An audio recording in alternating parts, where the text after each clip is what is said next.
2 Timóteo capítulo 1, versículo 4, diz assim a palavra de Deus: lembrando-me das tuas lágrimas, desejo muito ver-te. Lembrando-me de tuas lágrimas, desejo muito ver-te, para me encher de gozo. Até aqui, podeis sentar. Senhor, fale aos nossos corações, esteja conosco na transmissão da sua palavra, que nós estejamos receptíveis e o Senhor possa cuidar, ó Deus, de estar nos consolando, nos confortando, nos encorajando com a sua palavra. Em nome de Jesus, ó Deus, que a sua igreja possa ser edificada e que nós possamos crescer, avançar para a glória do seu nome, para a propagação do Evangelho, Deus. Em nome de Jesus, assim nós oramos. Amém e amém. Amados irmãos, imagine você aí, se você tem um pastor que você admira muito e que você não o conhece, ou pelo menos nunca conviveu com ele. Imagine se você soubesse que esse pastor, ele ora por você, ele ora mesmo citando o seu nome em oração. Eu fico imaginando, se o Augusto Nicodemos, por exemplo, orasse lá: ó Deus, abençoe lá o Everton em Água Fria, naquele trabalho. A gente fica às vezes viajando, a gente olha os caras assim, que são referências, Imagina, Jonathan, você ali, imagina o Leandro Peixoto, Deus abençoe, o Jonathan está fazendo um seminário agora no Sargento Spurgeon, que o ministério dele possa ser um ministério. Às vezes a gente fica pensando a respeito disso. Timóteo era o substituto do apóstolo Paulo. Pelo menos isso já estava bem definido para o apóstolo Paulo. Timóteo tinha recebido as instruções objetivas diretas. Timóteo já tinha acompanhado Paulo em algumas viagens e trabalhado de forma como um estagiário ao lado de Paulo em algumas igrejas, no pastoreio. Timóteo tinha ladeado com o apóstolo Paulo as suas lutas, as suas dores, as suas tristezas, as suas decepções, as suas angústias. Timóteo tinha compartilhado de ministério pastoral com Paulo. E nós observamos que o apóstolo Paulo escreve uma primeira carta a Timóteo e não a segunda carta de Paulo a Timóteo não é uma continuação. Houve um intervalo de no mínimo 2 anos para a segunda epístola ser escrita. O que nos diz muito sobre qual é o tom da primeira epístola e o tom da segunda epístola, no sentimento pai e filho, pastor que está passando o ministério para um pastor e filho. Um tom pastoral, não só no objetivo da carta, que é Timóteo, mas um tom pastoral no escritor. Ou, se nós olharmos a escrita do apóstolo Paulo, a forma que ele aborda as questões, nós vamos observar um pastor, Paulo, falando para um substituto na fé, Timóteo, a respeito de muitas questões. 1 Timóteo tem um tom instrutivo, exortativo e de encorajamento. E ele é objetivo, ele é firme. Ele mostra algumas questões de forma direta. Na segunda epístola, ele envolve mais sentimento, até pela própria questão de ter sido julgado pela primeira vez, está indo para o segundo julgamento, em segunda instância. Ele tem consciência de que ele usou da oportunidade para pregar o Evangelho e por isso ele está condenado à guilhotina de Roma. A vida derramada como libação, versículo 6 do capítulo 4. E então, ele está se dirigindo a Timóteo, dizendo: eu lembro me das tuas lágrimas. Eu não estou passando por cima das suas lutas e em detrimento delas eu te encorajo para que você avance, mas eu não estou desconsiderando a realidade de que um homem de Deus também passa por provações, um crente também passa por provações.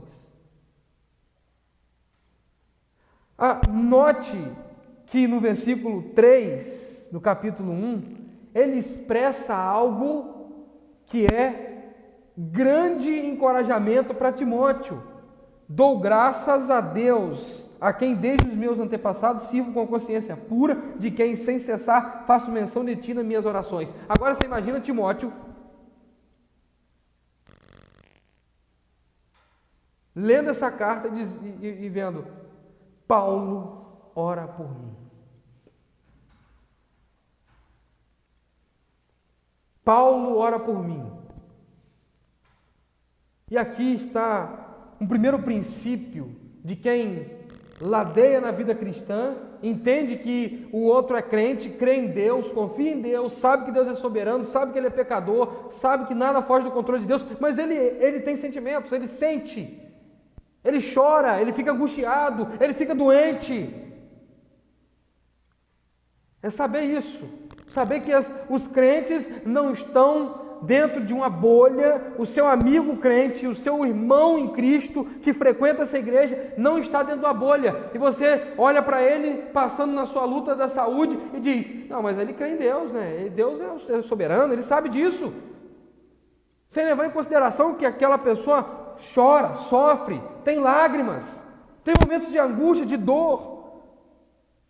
Primeira aplicação para nós é: lembre das lágrimas e das lutas dos seus irmãos. Nós precisamos lembrar das lágrimas e das lutas dos nossos irmãos.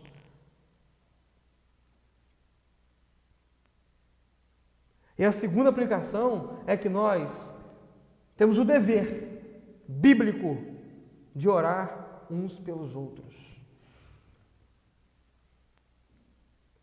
O apóstolo Paulo devia estar muito mais preocupado com ele, em pedir a Deus: Deus, me tira dessa. Deus, eu preciso sair da guilhotina, eu tenho que continuar pregando o evangelho. Deus, fecha a boca do leão. Como ele mesmo deixa-nos o enigma. No versículo 17 do capítulo 4, mas o Senhor me assistiu, me fortaleceu, para que por mim fosse cumprida a pregação, e a ouvissem todos os gentios, e fiquei livre da boca do leão. Ele devia estar orando por isso, para que Deus continuasse fechando a boca do leão. O leão aqui não é um leão, um animal, é Roma. É um império romano, é um imperador, que estava com sede do sangue do apóstolo Paulo. Ele devia estar preocupado com o próximo julgamento dele, está orando: Senhor, me livra no próximo julgamento, mas ele está dizendo: eu deixo de lado os meus problemas, ou deixo em Deus os meus problemas em oração, e também oro por aqueles que estão passando por luta. Nós somos tentados em nossas orações sermos egoístas, orar por nós. Afinal de contas, meu irmão, farinha pouca, o quê? Meu pirão primeiro. Só que se você olhar para o lado, você logo identifica que tem alguém também passando por problema. E o apóstolo Paulo, ao se lembrar de Timóteo, ao saber que tinha um filho na fé chamado Timóteo, que ele estava cumprindo o ministério, que ele já estava exercendo o ministério, ele lembra-se das lágrimas de Timóteo.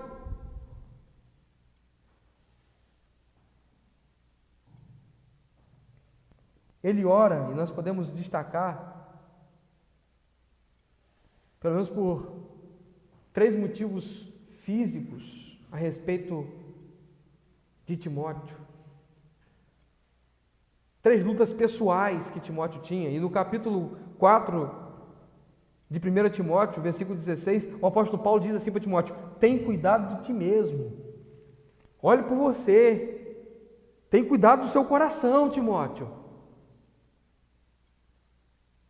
Tem cuidado de ti. E agora ele está lembrando das lágrimas de Timóteo e possivelmente orando por essas questões. 3 dificuldades pessoais que Timóteo tinha. Primeira dificuldade pessoal, ele tinha um problema de saúde, de estômago. Capítulo 5, versículo 23 de 1 Timóteo. Não bebas mais água só, mas usa um pouco de vinho, por causa do teu estômago e das tuas frequentes enfermidades. Timóteo tinha um problema de saúde. O apóstolo Paulo, possivelmente nas suas orações, estava se remetendo a pedir a Deus pela saúde de Timóteo. Não é nenhuma revelação de Deus, não. Eu sei que aqui entre nós tem pessoas que estão passando por problemas de saúde e até em certa gravidade. Não é revelação não, irmãos, é conviver com o povo. Quem fica pregando mentira que Deus está revelando doença é porque não convive com o povo e tem que inventar um jeito de dizer que isso é bobice. Tem irmãos que estão passando por lutas na saúde. Seu Beto está ali. Está passando por luta na saúde.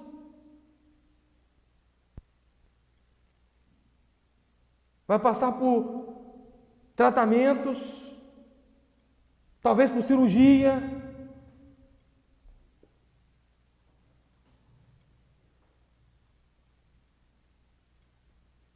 E nós precisamos nos atentar em orar pela saúde dos nossos irmãos. O apóstolo Paulo está orando por Timóteo. Eu faço menção de ti em minhas orações, Timóteo, porque eu lembro de suas lágrimas, eu sei das suas lutas.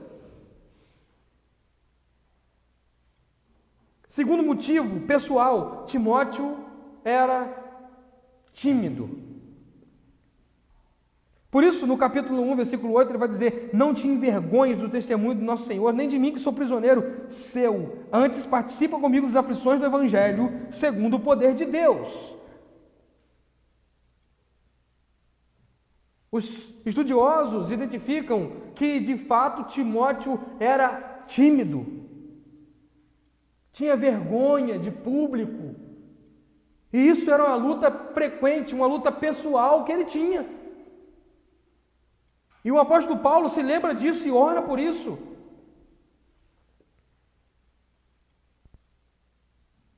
Só que Timóteo também tinha uma terceira luta pessoal. E talvez em decorrência dessa terceira luta pessoal, ele tinha vergonha, timidez. Ele era jovem, novo, moço. E isso fazia com que muitos torcessem o bico quando viam Timóteo, quando ouviam Timóteo. Muito novo. Um menino. E ele tinha essa luta pessoal, de modo que o apóstolo Paulo o orienta para que ele possa fugir das inclinações da mocidade. Versículo 22 do capítulo de número 2. Foge também dos desejos da mocidade, segue a justiça, a fé, o amor e a paz com os que um coração puro invocam o Senhor. Essa juventude de Timóteo fechava algumas portas, fazia com que alguns fossem de dura cerviz e não se sujeitassem ao seu ministério, e levavam alguns a colocar em dúvida a respeito dos seus ensinos. Uma luta pessoal. Só que o apóstolo Paulo, ainda no capítulo 4, versículo 16 de 1 Timóteo, diz: tem cuidado de ti mesmo e da doutrina. E aí o apóstolo Paulo também ora por Timóteo pelos enfrentamentos doutrinários e os embates que ele teria na administração eclesiástica ou no seu pastoreio.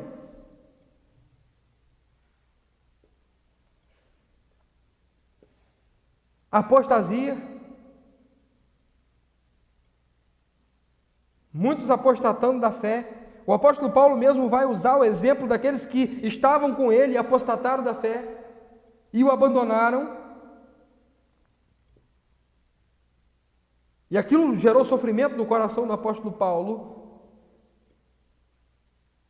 Versículo 15 do capítulo 1, bem sabes isso, que todos os que estão na Ásia me abandonaram, entre eles Fígelo e Hermógenes. Só que o apóstolo Paulo também sabia que na administração eclesiástica, ou no pastoreio de Timóteo, Timóteo enfrentava lutas também como a oposição doutrinária.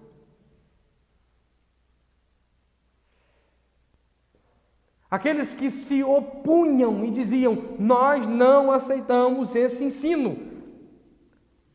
Nós escolhemos os nossos líderes e nós escolhemos o que queremos ouvir. Capítulo 3, sabe, porém, isto: nos últimos dias sobrevirão tempos difíceis, pois os homens serão amantes de si mesmos, gananciosos, presunçosos, soberbos, blasfemos, desobedientes a pais e mães, ingratos, profanos. Capítulo 4, versículo de número 3: porque virá o tempo em que não suportarão a sã doutrina, mas tendo coceira nos ouvidos, cercar-se-ão de mestres segundo suas próprias cobiças. Luta ministerial, luta. A resistência doutrinária, a insubmissão. Só que ele ainda enfrentaria um outro problema. Aqueles que atacavam a igreja de Cristo pastoreada por Timóteo.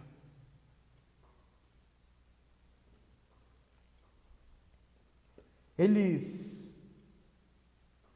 vinham e começavam nas casas ensinando falsas doutrinas, mentiras.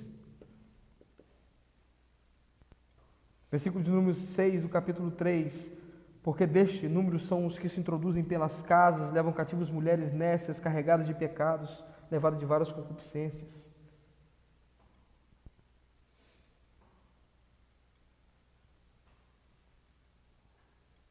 O apóstolo Paulo se importava com o ministério de Timóteo, mas, primeiro, ele se importava com a vida de Timóteo. Ele ora pelo ministério de Timóteo. Ele ora pela vida para a igreja de Timóteo, mas ele ora pela vida pessoal de Timóteo. Eu quero nessa noite, para nós encerrarmos, orar por você como um crente firme de fé, que tem que ser mesmo dedicado, zeloso, trabalhador, servo, aplicado à obra, aplicado ao estudo da palavra, um bom diácono, um bom parceiro do pastor, aquele que apoia a igreja, está sempre junto, participativo, não fica faltando culto. Quero orar por esse crente, mas eu quero também orar por aquele crente que é o crente do seu nome. Não é só o servo, é o Gessinei servo, que passa por lutas, por provações, por privações. Eu quero orar pela irmã Ruth, que é zelosa, piedosa, mas que tem as suas lutas pessoais. Quero orar pelo seu Beto, que cedia um ponto de pregação na sua casa, o servo Beto, mas pelo Beto também, que está enfrentando a luta de ir para Itaperuna fazer o seu tratamento.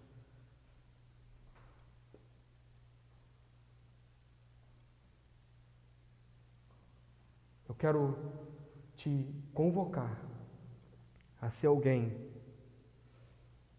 que não é como um membro de megas igrejas, que olha para aquele que senta do lado seu no banco como se fosse uma matrícula de uma empresa. Não sabe nem o nome. Está ali. Está aqui. Ele está aqui para fazer alguma coisa. Mas para olhar para o seu irmão do seu lado, se importar com as lágrimas dele, valorizar a sua utilidade, o seu serviço real, sim, e orar para que Deus fortaleça ele, mas também olhar para as suas lutas pessoais. E aqui está uma questão que nós precisamos nos dedicar: se aproximar uns dos outros, conversar mais, interagir além da dinâmica somente do culto, da liturgia. A liturgia é o ápice onde toda a igreja se envolve e em culto celebra a Deus. mas o dia a dia são os momentos que os crentes se aproximam uns dos outros para fazer com que um ou outro se aproxime mais de Cristo. Amém? Vamos orar, irmãos. Nesse momento, curve sua fronte. Ó Deus, sua palavra nos adverte a respeito de orarmos uns pelos outros, e isso nos encoraja a fazê-lo. Ó Deus, nós queremos nesse momento fazer o que sua palavra nos diz, e oramos, ó Deus, uns pelos outros, pedimos ao Senhor o seu cuidado nas vidas pessoais, fortalecendo, dando saúde, revigorando, Pai amado, abrindo portas, ó Deus, salvando filhos, salvando maridos, convertendo corações de familiares, cuidando, ó Deus, de fortalecer na saúde. Ó Deus, nós queremos, ó Pai, lembrar das lágrimas uns dos outros, daqueles que estão enlutados, daqueles que estão, ó Deus, passando pela dor da perda de um ente querido. Pai bendito, nós queremos te suplicar, quebrando o nosso coração, para que nós venhamos ser amorosos, piedosos, nos importar uns com os outros e orarmos mais uns pelos outros, ó Deus. Nós oramos, ó Deus, por nossas crianças, pedimos ao Senhor o seu cuidado sobre a vida delas, fortaleça a saúde das nossas crianças, ó Deus. Revigora elas, livre elas de todo mal. Esteja, Deus, com a nossa igreja, nos fortaleça, Senhor, nos dê sabedoria, nos amadureça na fé, Pai amado. Deus, em nome de Jesus, ó Pai, cuide, Senhor, de cada irmão que está passando por provação na área da saúde. Colocamos a vida do seu Beto nas suas mãos. Pedimos ao Senhor os seus cuidados, ó Deus, a sua cura, o seu fortalecimento sobre a vida dele. Deus, em nome de Jesus, ó Deus, que o Senhor possa, meu Pai amado, agir com o seu poder maravilhoso para a sua glória, Deus, e para a edificação da sua igreja. Deus, em nome de Jesus, ó Deus, quebrante-nos, mostre-nos, ó Deus, a importância de sermos dedicados em orar uns pelos outros. Em nome de Jesus nós oramos. Amém e amém.